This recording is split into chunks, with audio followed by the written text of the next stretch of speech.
Hello, ladies and gentlemen. Jim here from Storm Warning News. And a colossal increase in NATO forces for conflict with Russia. 400,000 soldiers on maximum alert, and Moscow says it's the Barbarossa plan.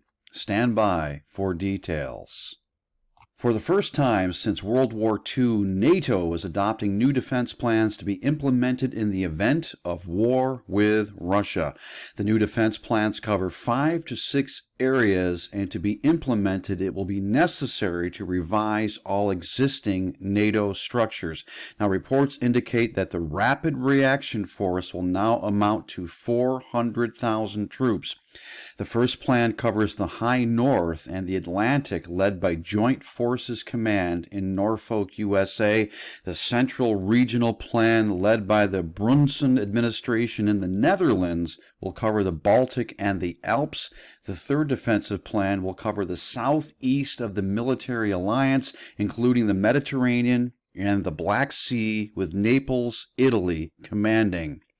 Now, NATO will adopt 3 regional defense plans at its summit in Vilnius. The alliance's Secretary General Jens Stoltenberg told a news conference, "At the summit, we will take further important steps to strengthen our deterrence and defense, with 3 new regional defense plans to address the 2 main threats to our alliance, Russia and terrorism," he pointed out.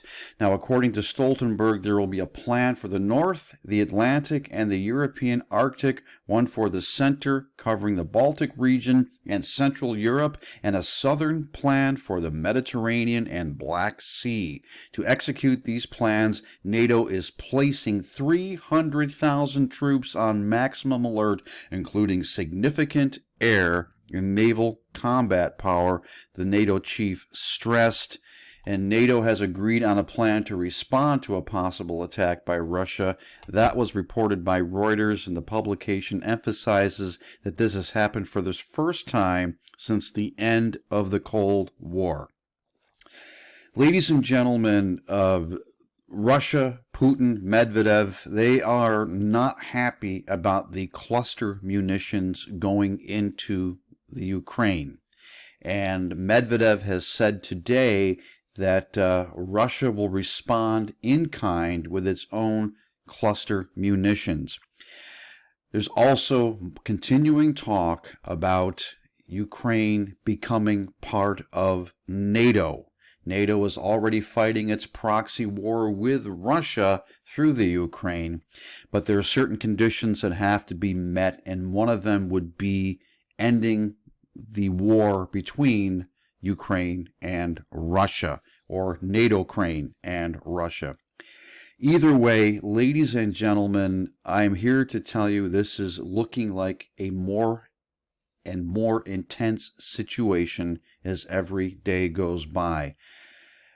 This is just a barrel full of gasoline about to explode, ladies and gentlemen, and I know that Russia feels exceedingly threatened by the continued encroachment of NATO.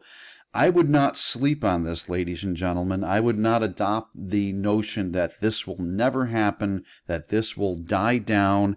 This has all the potential to become a massive, significant amount of war, which could drag other parties into it. And again, we're watching other things. We're watching Israel, Iran. We're watching China, Taiwan. We're watching fomenting discontent here in the United States of America. Again, my advice is to not sleep on this. Keep this in your view. Watch this situation. This looks, unless there is some miracle, and there can always be a miracle, God is the King of miracles. Unless there is some miracle, this looks like it is soon to go hot between Russia and NATO, and who knows what other parties may come in from either side.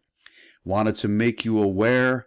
This is Jim signing off. Until the next time, God bless you.